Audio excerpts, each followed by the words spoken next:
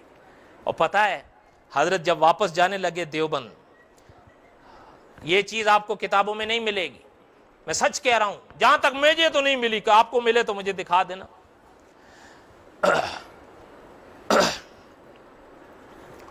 حضرت نے ان علماء سے فرمایا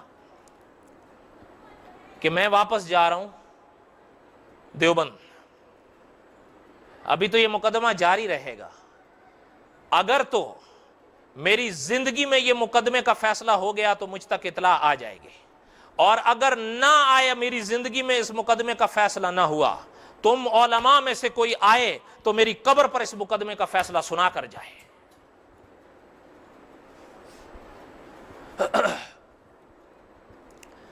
مفتی محمود حسن صاحب رحمۃ اللہ علیہ دارالعلوم دیوبند میں ایک مفتی ہوئے ہیں۔ حضرت فرماتے تھے کہ مولانا انور شاہ کاشمیری رحمۃ اللہ علیہ کا یہ جو پیغام تھا نا، اس سے کئی چیزیں پتہ چلتی تھی، کئی چیزیں پتہ چلتی تھی۔ اب وہ بات جو حضرت نے نکات بیان فرمائے وہ میں چھوڑتا ہوں، وہ مستقل نکات ہیں۔ انور شاہ کاشمیری رحمۃ اللہ علیہ وہاں سے چلے، واپس دیوبند آئے۔ میں نے ابھی بتایا سن 1933 تھا، 5ویں مہینے کی 29 تاریخ تھی کہ کھا گئی یہ زمین آسماں کیسے کیسے، مولانا انور شاہ کاشمیری رحمۃ اللہ علیہ یہ دنیا چھوڑ کر چلے گئے۔ دارالعلوم دیوبند کی عیدگاہ کے پاس آج بھی مولانا قبر میں سو رہے ہیں، اور قبر پہ کھڑے ہو جائیے تو آپ کو یقین جانیے یہ خیال آئے گا، کھا گئی یہ زمین آسماں کیسے کیسے۔ آپ تو نہیں جانتے، علامہ سید سلیمان ندوی رحمۃ اللہ علیہ کے الفاظ تھے کہ یہ جو انور شاہ کاشمیری تھے رحمۃ اللہ علیہ، حضرت فرماتے تھے ان کی مثال ایک دریا کی سی ہے جو اوپر سے تو خاموش ہے لیکن اندر سے موتیوں سے لبریز ہے۔ پتہ ہے مولانا ارشد مدنی ابھی تشریف لائے تھے نا، ان کے والد محترم شیخ العرب والعجم مولانا حسین احمد مدنی رحمۃ اللہ علیہ، حضرت جب تعزیت کے لیے مولانا انور شاہ کاشمیری رحمۃ اللہ علیہ کی مجلس میں تشریف لائے تھے، حضرت کے بڑے عجیب الفاظ تھے۔ حضرت نے فرمایا کہ میں نے حجاز دیکھا، میں نے مصر دیکھا، میں نے شام دیکھا، میں نے ہند دیکھا، میں نے بڑے بڑے علماء دیکھے ہیں، ان سے علمی گفتگویں بھی کی ہیں، لیکن فی الحقیقت انور شاہ کاشمیری کی کوئی مثال میں نے نہیں دیکھی ہے۔ ابھی میں نے ذکر کیا شیخ الاسلام علامہ شبیر احمد عثمانی رحمۃ اللہ علیہ، اور وقت کے علامہ مولانا دین پوری رحمۃ اللہ علیہ فرماتے تھے کہ علامہ انور شاہ کاشمیری رحمۃ اللہ علیہ کے بارے میں علامہ شبیر احمد عثمانی رحمۃ اللہ علیہ ایک بڑی عجیب بات فرماتے تھے کہ اگر کوئی مجھ سے کہے کہ شبیر احمد رحمہ اللہ آپ نے علامہ ابن تیمیہ کو دیکھا ہے، آپ نے علامہ ابن القیم کو دیکھا ہے، آپ نے علامہ ابن جوزی کو دیکھا ہے، تو کہ حضرت فرماتے تھے میں اس سے کہوں گا ہاں بھائی بالکل دیکھا ہے، مگر بصورت انور شاہ دیکھا ہے، سب کو اسے ایک ہی میں بند دیکھا ہے۔ فوت ہوئے، میں نے ابھی عرض کیا کہ وہ مقدمہ کتنے سال مزید چلا۔ ہاں اب میں آپ کو وہ فیصلہ سناتا ہوں، اور فیصلہ سنا کے میں آپ کو حضرت کے بارے میں یہ بات جو حضرت پیغام دے کر گئے تھے نا کہ میری قبر پر آ کر وہ مقدمہ سنانا، سنو میں آپ کو وہ مقدمہ سنا دوں تاکہ یہ بات پوری ہو جائے۔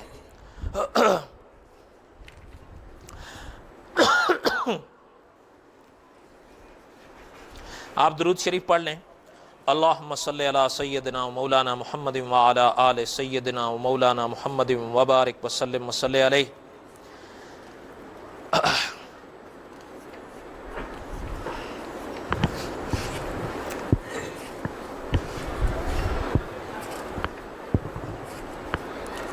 میں نے تو کئی چیزیں ترتیب دی تھیں، بہرحال وقت تو اسی میں ہی گزر گیا، تو آخری چیز سنا دیتا ہوں تاکہ یہ بات پوری ہو جائے. لا الہ الا اللہ. عدالت میں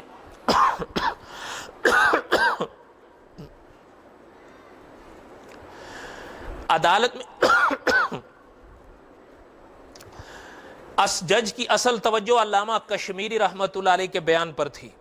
آپ کا بیان 5 روز مسلسل ہوا. جج نے 60 صفحات میں قلم بند کیا. عدالت میں دیے جانے والے سارے بیانات کو بعد میں کتابی شکل دی گئی. حقیقت یہ ہے کہ نہ صرف رد مرزائیت کے لیے بلکہ اسلام اور ایمان اور کفر اور ارتداد کی پوری حقیقت سمجھنے کے لیے یہ بیان ایک روشن آئینہ تھا. اچھا، اب سوال پیدا ہوتا ہے کہ مقدمے کا کیا ہوا. اس کی پوری تفصیل سے واقفیت حضرت لکھتے ہیں اس وقت ہوگی جب مفصل فیصلہ پڑھا جائے جو عدالت کی طرف سے 7 فروری سن 1935 کو دیا گیا. مولانا انور شاہ کاشمیری رحمۃ اللہ علیہ کی وفات کب ہوئی؟ سن 1933 5واں مہینہ 29 تاریخ. اور فیصلہ کب دیا گیا؟ یعنی تقریباً 2 سال کے بعد. اچھا، حضرت لکھتے ہیں کہ اسی زمانے میں وہ مقدمہ اردو ترجمے کر کے شائع کر دیا گیا تھا اور وہ مقدمہ 152 صفحات میں چھپا تھا. اس کا خلاصہ سنیے. جب عدالت نے عائشہ خاتون کے حق میں فیصلہ سنایا تو فوراً اس کی نقل لے کر اردو ترجمہ کیا گیا. پتہ چل رہا ہے کہ فیصلہ کس کے حق میں جج نے کیا. اچھا، اب تھوڑی سی اس کی عبارت بھی سنیے. وہ لکھتے ہیں کہ عائشہ خاتون کی طرف سے شہادت کے لیے حضرت شیخ الاسلام مولانا محمد انور شاہ صاحب اور حضرت مولانا سید مرتضی حسن صاحب چاند پوری، مولانا نجم الدین صاحب پروفیسر اورینٹل کالج لاہور، مفتی محمد شفیع صاحب دارالعلوم دیوبند کے مفتی، یہ حضرات پیش ہوئے. خوش نصیبی تھی ان خاتون کی. اخلاص ہو تو نتیجے ایسے ہی ہوتے ہیں. فرمایا حضرت شاہ صاحب کی تشریف آوری نے تمام ہندوستان کے مسلمانوں کی توجہ کے لیے جذب مقناطیسی کا کام کیا. اسلامی ہند میں اس مقدمے کو غیر فانی شہرت حاصل ہوئی. علماء اکرام نے اپنی اپنی شہادتوں میں علم کے دریا بہائے اور فرقہ مرزائیہ کا کفر روز روشن کی طرح ظاہر کر دیا. مخالف فریق کی جرح کہ نہایت مسقط جواب دیے. کیوں؟ جرے وہ بھی تو کرتے تھے نا، تو اس کے بھی جوابات، اور میں یقین جانیے اس کے جوابات وہی ابو الوفا شاہ جہان پوری دیا کرتے تھے. شہادت علماء حق ادھر سے پیش کرتے تھے، وہ ادھر سے جرا کرتے تھے. مولانا ابو الوفا شاہ جہان پوری اس کا جواب دیتے تھے. اچھا، حضرت نے فریق ثانی کی شہادت پر ایسی باطل شکن جرا فرمائی جس نے مرزائیت کی بنیاد کو کھوکھلا کر دیا. شمس الدین ادھر سے، جلال الدین شمس ادھر سے بھی تو اپنی بات بھی تو پیش کرے گا نا، ان کی بھی تو شہادت لینی تھی. تو اس پر بھی علماء حق جرا کرتے تھے. یہ وہ اشارہ ہے کہ جب ادھر سے علماء حق نے جرا کی ہے تو ان کو اپنا رخ روشن خود ہی نظر آ رہا تھا. اچھا، فریقین کی شہادت ختم ہونے کے بعد مولانا نے مقدمے پر بحث پیش کی اور فریق ثانی کی تحریری بحث کا تحریری جواب الجواب نہایت مفصل پیش کیا. کامل 2 سال کی تحقیق کے بعد عالی جناب جج صاحب نے اس تاریخی مقدمے کا فیصلہ 7 فروری سن 1935 عیسوی کو بحق عائشہ خاتون سنایا. یہ فیصلہ اپنی جامعیت اور قوت استدلال کے لحاظ سے یقیناً بے مثال تھا. مسلمانان ہند کی بہرہ اندوزی کی خاطر فیصلے کو کتابی شکل میں شائع کیا جا رہا ہے. در حقیقت یہ مواد مقدمے کی 3ری جلد ہے. آپ ذرا غور سے سنیے گا کہ فیصلہ کن کے حق میں ہوا؟ فیصلہ کن کے حق میں ہوا؟ جج صاحب نے فیصلہ کیا کہ وہ شخص جب ختم نبوت کا انکار کر کے قائدیانی ہوا ہے تو اب کوئی مسلمان لڑکی اس کے نکاح میں باقی نہیں رہ گئی. اس کو بھی تھوڑا سا سن لیں آپ. 5